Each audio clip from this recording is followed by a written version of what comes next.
오늘은 치과 의사가 알려주지 않는 신경치료의 비밀에 대해서 여러분들께만 제가 특별히 알려드리려고 합니다. 신경치료의 오해와 진실에 대해서 나름 다른 곳에서는 볼 수 없는 내용을 위주로 한번 다뤄보려고 합니다. 신경을 직접적으로 건드리게 된다면, 즉 신경을 제거한다면 신경 다발은 그에 적응해서 변화할 수 있습니다. 이런 신경 다발의 변화를 예측하는 것은 힘듭니다. 대부분은 아무 일 없이 지나가는 경우가 많지만 제거된 신경 다발의 변화는 때로는 주변의 감각 이상을 일으키거나 마비된 느낌을 줄 수도 있습니다. 가장 안 좋은 경우는 네, 안녕하세요. 치과 알려주는 남자 정남호입니다. 치과에서 신경치료를 해야 한다는 이야기를 들으신 적이 있으시나요? 신경치료하면 뭔가 엄청 아플 것 같은 느낌이 듭니다. 오늘은 치과 의사가 알려주지 않는 신경치료의 비밀에 대해서 여러분들께만 제가 특별히 알려드리려고 합니다. 누가 이 신경치료라는 이름을 만들었는지, 이 신경치료라는 이름은 환자분들의 인식에서 보나 치과 의사로서 전문적으로 보나 정말 좋지 않고 또 맞지도 않는 이름이라고 생각을 하는데요. 왜 맞지 않는지에 대해서는 앞으로 제가 설명해 드릴 테니 꼭 이 영상을 끝까지 봐주시길 바랍니다. 오늘은 신경치료의 오해와 진실에 대해서 나름 다른 곳에서는 볼 수 없는 내용을 위주로 한번 다뤄보려고 합니다. 일단 신경치료라고 하면 신경을 직접적으로 자극을 할 것 같고 이름부터 날카롭고 찌릿한 느낌의 인상을 줍니다. 실제로 신경치료라는 것은 신경을 건드리는 치료가 맞습니다. 그래서 때로는 너무나 아플 수 있는 치료인데요. 근데 사실 신경치료는 마취가 제대로 됐다면 아프면 안 되는 치료입니다. 신경치료를 하는데 아픈 경우는 마취를 더 해야 한다는 의미예요. 이때는 손을 들고 마취를 더 해달라고 하는 것이 좋습니다. 며칠 전에 치과의사 언어 해석이라는 글을 봤는데요. 이 글처럼 아프면 손을 들라고 해서 치료를 멈추지 않는 것은 아니에요. 보통 대부분의 치과 의사는 환자분들이 손을 들면 마취를 더 해드립니다. 손을 들었는데 치료를 멈추지 않는 경우는 더 깊은 마취를 할 자신이 없거나 진짜 조금만 더 하면 끝나니까 추가적으로 마취하기가 귀찮거나 일 것 같은데요. 여튼 환자분이 아프다고 말을 하면 보통은 마취를 더 하거나 마취액이 퍼질 때까지 기다리는 것이 맞습니다. 신경치료에서 치아의 미세한 신경을 제대로 마취하기 위해서는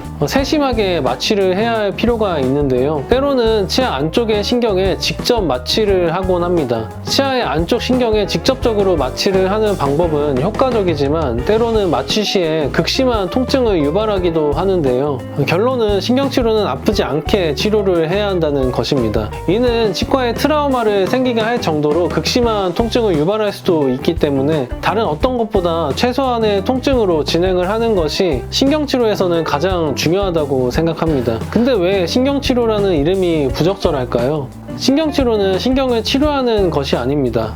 신경을 긁어내서 없애는 것입니다. 또한 신경만을 제거하는 것이 아니라 치수라는 곳에 있는 조직을 모두 없애고 소독을 하는 것인데요. 이는 흔히 생각하는 치료의 의미와는 많이 다를 수 있습니다. 치아 내부에 있는 치수라는 곳에 신경이나 혈관들의 조직이 있고 이를 제거하면서 깨끗하게 소독하는 과정이 신경치료의 과정입니다. 치아의 생명력을 없애는 과정이라고 할 수 있는데요. 이 세상 어떤 치료가 해당 부분이 아프다고 아픔을 느끼는 신경 및 그 주변 조직을 다 제거할까요? 여러분은 허리가 아프다고 허리 주변의 고통을 느끼는 신경 및 조직을 다 죽이는 것이 상식적인 치료라는 생각이 드시나요? 이는 신경치료가 다른 치료와는 다른 매우 특수한 치료인 이유입니다. 신경치료는 말 그대로 치료라고는 할 수 없습니다. 차라리 신경 제거라는 표현이 더 어울릴 것 같은데요.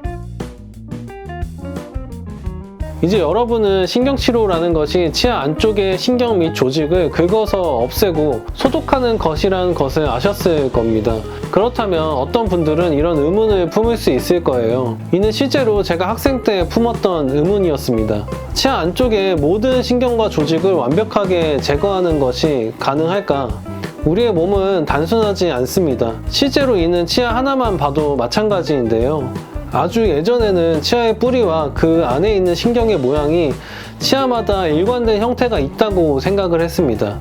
하지만 요즘에 와서 실제로 이는 아닌 것으로 밝혀졌습니다. 치아의 내부를 정밀하게 보게 된다면 치아 내부는 미세한 신경 다발이 너무나 복잡한 형태를 이루고 있고 이를 완전히 소독하고 제거한다는 것은 불가능하다는 겁니다. 실제로 신경치료 시에 이런 미세한 구조의 조직을 완전히 제거하기 위한 다양한 기술들이 발전을 하고 있습니다. 이런 새로 생기는 기술들이 획기적이고 좋다고는 하지만 이런 기술이 생겨나기 전 신경치료는 그럼 다 잘못된 것이라고 할 수 있을까요? 실제로 제가 저렇게 교수님께 질문을 한 적이 있습니다. 그때 수업을 하시던 보존과 교수님께서는 결국 환자분들의 면역력을 통해 치수 내부의 염증을 이기는 것이 신경치료의 궁극적인 목적이고 이것이 효과가 나타나는 이유라고 하셨는데요. 이런 대답은 제가 그 이후에 치과 의사가 되고 신경치료를 함에 있어서 기준이 되는 큰 축이 됐다고 해도 과언이 아닙니다. 신경치료는 결국 환자분의 상태에 따라서 결과가 다르게 나타날 수 있습니다. 결국은 개개인의 환자분이 느끼는 통증을 줄여주고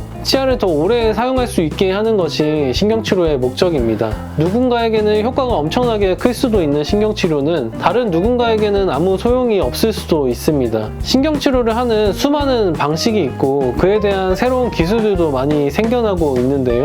신경치료에 대한 본질적인 것은 변하지 않는다고 생각을 합니다. 결국 신경치료에서는 환자분이 느끼시기에 편안하고 오랫동안 치아를 사용하게 하는 것이 중요하다는 생각을 합니다.